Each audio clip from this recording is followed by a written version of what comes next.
Hello everyone and welcome to this episode of Australia Build a Nation, and in this episode we're going to review how we've done at club level up until the end of the World Cup and now past the World Cup as well. And as you can see, we are absolutely smashing it in the league. We're making the Australian League look like a farmers league with the way that we're playing. Only one defeat, and that one defeat was a bit of a silly one. We lost against Western United in our first ever derby game against them, so a little bit disappointing to lose that game as well, and we'll get some revenge on this video hopefully as well as we play them towards the end of this video. But now let's review how our players have done through the season and the squad. Let's start off with some of the main men in the team. Gabriel Cloer, he's going to get an Australian call-up. He needs an Australian call-up, I think, in my opinion. He's done very well for the side.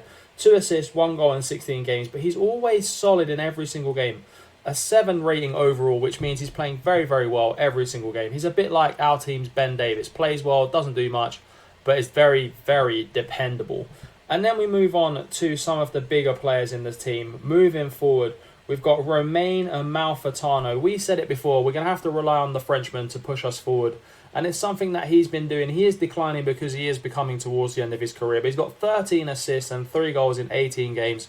So it's only been 2 games really where he hasn't had an impact in this season. And for a 33-year-old playing towards the twilight of his career, this is absolutely class. We've also got big numbers in the forward lines as well. And kicking it off is Brandon Borrello. He didn't make the World Cup, and I think he will make the next Oz squad to give him a chance because he's been an absolute fire. 18 appearances, 9 goals, 6 assists as well, which is unbelievable for the winger this season.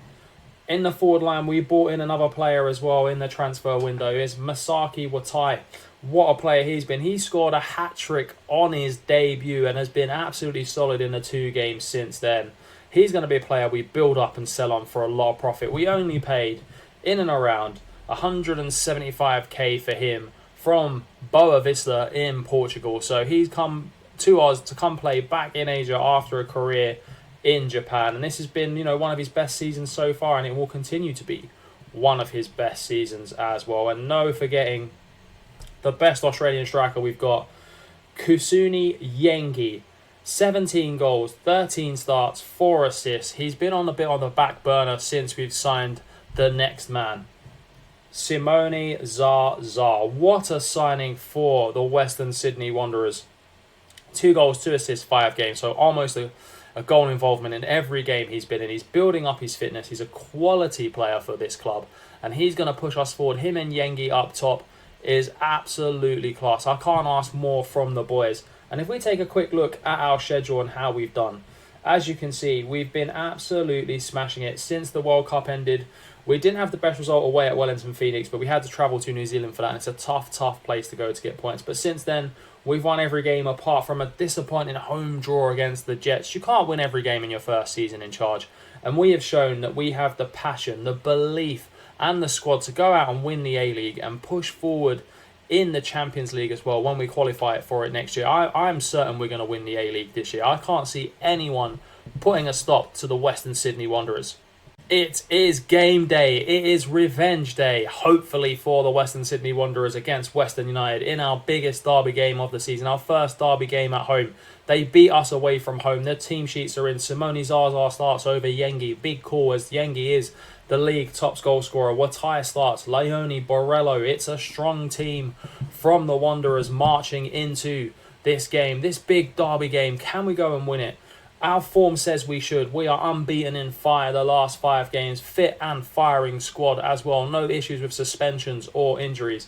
Western United haven't won a game in 5, and they will be looking to put form out of the window in this big derby game. They're 7th in the league. We're top of the league running away with it. Come on, the Wanderers. Let's go.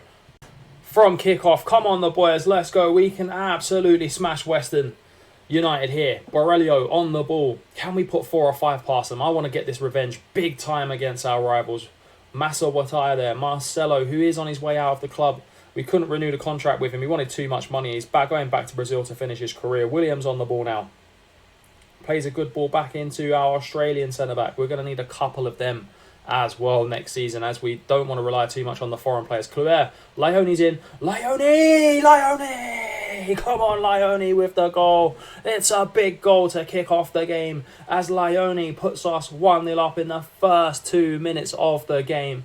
The build-up was prime Barcelona. Look at these players playing this football. Amalfitano, Cluer, and then Lione cuts inside. Right-footed finish. Keeper no chance. You don't save doors. Come on, the Wanderers. Let's go. Another highlight now. Can we get the goal, the second goal to finish off Western Sydney Wanderers as Marcelo cleans up at the back? Cluer is there. Still Cluer. Still going. Cluer's there. Cluer.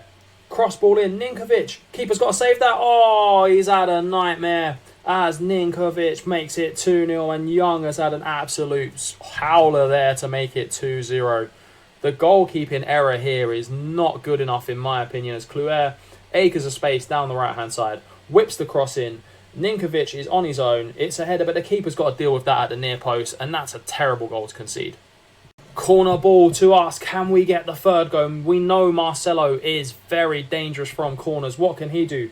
He doesn't attack the ball, and it's a shame because it comes out to Lione. Antonis is just on as a sub. Bosanovic on for a sub as well.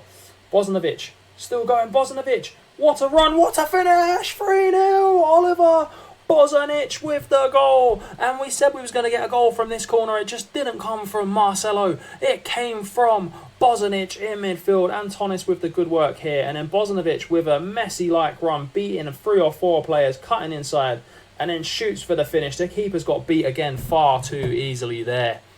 Not much happened in the second half after the third goal, and we reclaim the glory. Our team gets the bragging rights. Our fans are singing, we are the best team. We are the best version of Western. And we increase our lead at the top of the A-League to 15 points. To wrap up this episode, I'm going to show you our transfer targets and who we're trying to bring in the meantime as you wait for the next video of this series. And it's John Paul Van Heck. We're trying to get him on a free transfer to be Marcelo's replacement at centre-half. And I feel like this would be an unbelievable signing. Given his transfer value, he's worth between 8 and 10 million. And if we bring him in on a free, he's going to be the perfect replacement for Marcelo. Young, we can build the club's finances with him, even if we have to sell him for 2 or 3 million. That's double the bank balance than what we've got currently. Our last transfer target is a bit of an unrealistic one on a free. Is Ayadin from Bayern Munich, the very, very talented centre midfield player, the deep line playmaker. We would love to replace Romain Amalfitano. He doesn't want to talk to us until the end of his contract, and I'm sure he will have clubs in Europe chasing him, but we're going to put in an offer and we're going to try and get him to Western Sydney because this is how we build up the club finances, getting these young players in on a free, selling them for 2-3 million back to Europe, and then reinvesting those funds into the club so we can make the league stronger, the club stronger, and the national team stronger in the long run. And I will see you on the next exciting episode of the Australian Build a Nation. Up the Wanderers and up the Socceroos.